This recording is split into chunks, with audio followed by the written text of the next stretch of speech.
आज मैं आप सबके समक्ष फिर से उपस्थित हूँ एक नए प्रश्नों की श्रृंखला के साथ। इसका नाम है साप्ताहिक प्रश्न पत्र भाग 7, जिसका उद्देश्य है पिछले साल के प्रश्न पत्रों का हल कैसे करें, हर हफ्ते 10 नए प्रश्नों के साथ। साप्ताहिक प्रश्न पत्र भाग 7 की पहली प्रश्न है, सारण प्रमंडल का प्रमंडलीय मुख्यालय कहाँ है?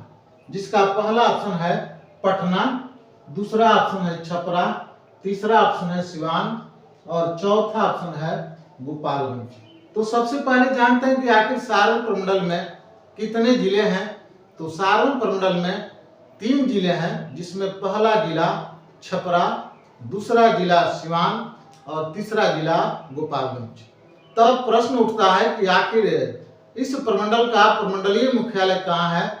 तो इसका प्रमंडलीय मुख्यालय जो है सो छपरा है। इसका प्रमंडलीय मुख्यालय छपरा है और छपरा, सिवान और गोपालगंज इसके 3 जिले हैं, जिसको मिलने से सारण प्रमंडल बना है। हम चलते हैं दूसरे प्रश्न पर और दूसरा प्रश्न है, बिहार के 7 जिलों के साथ किस पड़ोसी राज्य या देश क्षेत्र की सीमा जुड़ी हुई है।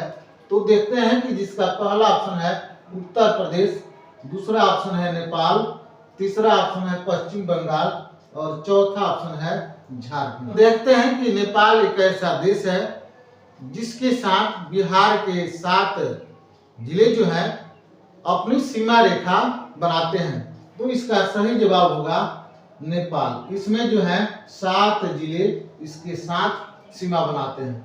दूसरा जो है उत्तर प्रदेश, उत्तर प्रदेश में 8 जिले जो है वह अपने उत्तर प्रदेश के साथ 8 जिले अपना सीमा बनाते हैं।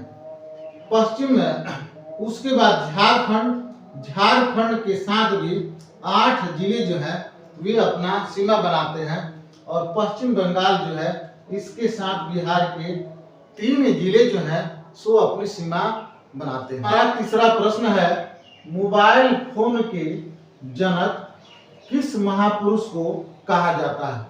मोबाइल फोन के जनक किस महापुरुष को कहा जाता है। जिसका पहला ऑप्शन है हेनी मैन, दूसरा ऑप्शन है चार्ल्स बेबेज, तीसरा ऑप्शन है मार्टिन कूपर और चौथा ऑप्शन है एडम स्मिथ। तो हम देखते हैं कि आखिर मोबाइल फोन के जनक किनको कहा जाता है। तो मोबाइल फोन के जनक जो हैं जिनका नाम है मार्टिन कूपर। क्या नाम है? मोबाइल फोन के जनक जिनका नाम है मार्टिन कूपर। तो हेनी मैन क्या है? तो हेनी मैन जो है होम्योपैथ के ये जनक माने जाते हैं। होम्योपैथ जो चिकित्सा पद्धति है उसके ये जनक माने जाते हैं, जिनका नाम है हेनी मैन। दूसरा ऑप्शन है चार्ल्स बेबेज, ये जो है कंप्यूटर के ये जनक माने जाते हैं। और तीसरा आप जानते ही हैं मार्टिन कपूर जो है मोबाइल फोन के जनक है। और चौथा ऑप्शन एडम स्मिथ है। एडम स्मिथ जो है अर्थशास्त्र विषय के ये क्या हैं? जनक हैं। एडम स्मिथ अर्थशास्त्र विषय के ये जनक। हमारा चौथा प्रश्न है, करो या मरो का नारा किसने दिया। जिसके 4 ऑप्शन है। पहला ऑप्शन बंकिम चंद्र चटर्जी, दूसरा ऑप्शन महात्मा गांधी, तीसरा ऑप्शन सुभाष चंद्र बोस और चौथा ऑप्शन जवाहरलाल नेहरू। तो हम देखते हैं कि आखिर करो या मरो का नारा किसने दिया। तो हमारा ऑप्शन बी है महात्मा गांधी। महात्मा गांधी ने करो या मरो का नारा दिया। हमारा पहला ऑप्शन है बंकिम चंद्र चटर्जी। बंकिम चंद्र चटर्जी के द्वारा वंदे मातरम का नारा दिया गया। हमारा दूसरा ऑप्शन है महात्मा गांधी। महात्मा गांधी ने करो या मरो का नारा दिया।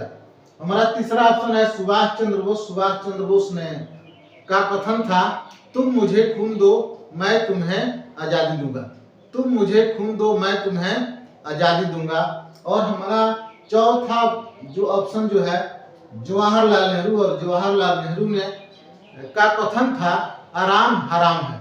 हमारा 5वां प्रश्न है, समबाहु त्रिभुज में प्रत्येक कोण कितने डिग्री का कोण बनाते हैं। जिसका पहला ऑप्शन है 30 डिग्री, दूसरा ऑप्शन है 60 डिग्री, तीसरा ऑप्शन है 90 डिग्री और चौथा ऑप्शन है 180 डिग्री।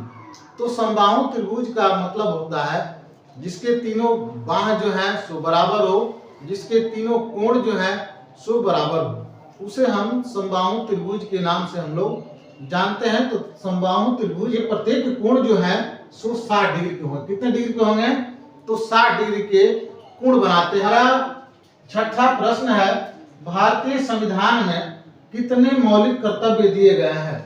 हमारे भारतीय जो संविधान जो है उसके मौलिक कर्तव्य कितने हैं? तो हमारा पहला ऑप्शन जो है 8, दूसरा ऑप्शन 9, तीसरा ऑप्शन 10 और चौथा ऑप्शन 11। तो संविधान में 11 मौलिक कर्तव्य दिए गए हैं। कितने मौलिक कर्तव्य हैं? 11 मौलिक कर्तव्य हैं। अब देखते हैं हमारा ऑप्शन 8 जो है, 8 से क्या तात्पर्य है? 8 जो है भारत के केंद्र शासित प्रदेश हैं। भारत के केंद्र शासित प्रदेश की संख्या 8 है। 9 जो है हर राज्य के जो प्रमंडल जो है उनकी संख्या जो है सो 9 है। हमारा जो डी ऑप्शन है जिसमें 11 है, तो 11 जो है वह भारतीय संविधान में मौलिक कर्तव्य है। हमारा 7वां प्रश्न है, लौह कुश का जन्म किस महर्षि के आश्रम में हुआ था? जिसका ऑप्शन है महर्षि वाल्मीकि, दूसरा ऑप्शन है महर्षि विश्वामित्र, तीसरा ऑप्शन है महर्षि वशिष्ठ और चौथा ऑप्शन है महर्षि संदीपनी। तो हमारा सही जवाब होगा महर्षि वाल्मीकि। महर्षि वाल्मीकि के आश्रम में लौह कुश का जन्म हुआ था। बी ऑप्शन महर्षि विश्वामित्र। तो महर्षि विश्वामित्र मर्यादा पुरुषोत्तम श्री राम को जंगल में राक्षसों से रक्षा के लिए लेकर गए और वहां से तत्पश्चात वे सीता स्वयंवर में लेकर गए। हमारा सी ऑप्शन है महर्षि वशिष्ठ। तो महर्षि वशिष्ठ जो है वह मर्यादा पुरुषोत्तम श्री राम के कुल गुरु थे। हमारा चौथा ऑप्शन है महर्षि संदीपनी। तो महर्षि संदीपनी जो है भगवान कृष्ण के गुरु थे। हमारा 8वां प्रश्न, सूर्य से आने वाली किरणों में कौन सी विटामिन पाई जाती है? इसका ऑप्शन है पहला ऑप्शन विटामिन ए, दूसरा ऑप्शन विटामिन बी, तीसरा ऑप्शन विटामिन सी और चौथा ऑप्शन विटामिन सी। तो सूर्य से जो किरणें आती है उसमें विटामिन डी पाई जाती है। सूर्य से आने वाली किरणों में विटामिन डी पाई जाती है। हमारा पहला ऑप्शन है विटामिन ए। विटामिन ए जो है गाजर में प्रचुर मात्रा में विटामिन ए पाई जाती है। हमारा दूसरा ऑप्शन है विटामिन बी। तो दही और दूध में विटामिन बी पाई जाती है। हमारा तीसरा ऑप्शन है विटामिन सी। पट्टेदार पदार्थों में विटामिन सी पाई जाती है, जैसे नींबू के तरह के फलों में विटामिन सी पाई जाती है। और हमारा चौथा ऑप्शन है विटामिन डी। तो विटामिन डी जो है सूर्य के किरणों में विटामिन डी पाई जाती है। हमारा 9वां प्रश्न है, पंचायती राज शासन व्यवस्था के ग्रामीण स्तर पर कितने पदों के चुनाव कराए जाते हैं? तो पंचायती राज के 2 तरह से चुनाव कराए जाते हैं। एक नगर के लिए चुनाव कराए जाते हैं और दूसरा जो है ग्रामीण स्तर पर चुनाव कराए जाते हैं। तो हमारा सवाल जो है ग्रामीण स्तर पर पंचायती राज के कितने पदों के चुनाव कराए जाते हैं? ऑप्शन जो है 3, दूसरा ऑप्शन है 4, तीसरा ऑप्शन है 5 और चौथा ऑप्शन है 6। तो हम देखते हैं कि इसका सही जवाब है 6। कितने पदों पर चुनाव कराए जाते हैं? तो 6 पदों पर चुनाव कराए जाते हैं।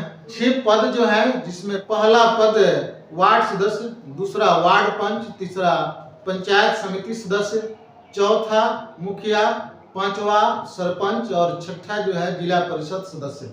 लेकिन नगर स्तर पर 3 पदों पर चुनाव कराए जाते हैं और 3 पद जो है जिसमें पहला पद अध्यक्ष, दूसरा पद उपाध्यक्ष और तीसरा पद जो है वह वार्ड सदस्य होता है। अब हम चलते हैं लास्ट क्वेश्चन यानी 10वां क्वेश्चन। हमारा 10वां क्वेश्चन है, दुग्ध उत्पादन को किस क्रांति के नाम से हम लोग जानते हैं? तो इसका नाम क्या है? तो इसका नाम जो है श्वेत क्रांति है। इसको हम लोग श्वेत क्रांति के नाम से हम लोग जानते हैं। हमारा पहला प्रश्न जो है जिसमें रजत क्रांति और रजत क्रांति जो है सो अंडा उत्पादन, अधिक से अधिक अंडा का उत्पादन हो। और इसके लिए जो क्रांति जो लाई गई उसका नाम है अंडा उत्पादन। क्या नाम है? अंडा उत्पादन जो है उसका नाम दिया गया रजत क्रांति। दूसरा जो है, दूसरा हमारा ऑप्शन है बादामी क्रांति। तो यह जो है जो झींगा मछली जो है, झींगा मछली के उत्पादन के लिए इस क्रांति के नाम दिया गया कि अधिक मात्रा में झींगा मछली का उत्पादन हो। तो यह क्रांति जो है जिसका नाम है बादामी क्रांति। और श्वेत क्रांति के बारे में मैंने बताया था, दूध उत्पादन अधिक से अधिक हो, इसके लिए जो क्रांति जो लाई गई जिसका नाम है श्वेत क्रांति। और अगला जो है गुलाबी क्रांति, यह जो है मसाला उत्पादन से संबंधित जो क्रांति लाई गई उसका नाम है गुलाबी क्रांति। गुलाबी क्रांति यानी मसाला उत्पादन से संबंधित जो प्रयास किए गए उसका नाम दिया गया गुलाबी क्रांति। तो इसी के साथ हम फिर मिलेंगे अगले साप्ताहिक प्रश्न पत्र के साथ। तब तक के लिए आप सभी को बहुत बहुत धन्यवाद।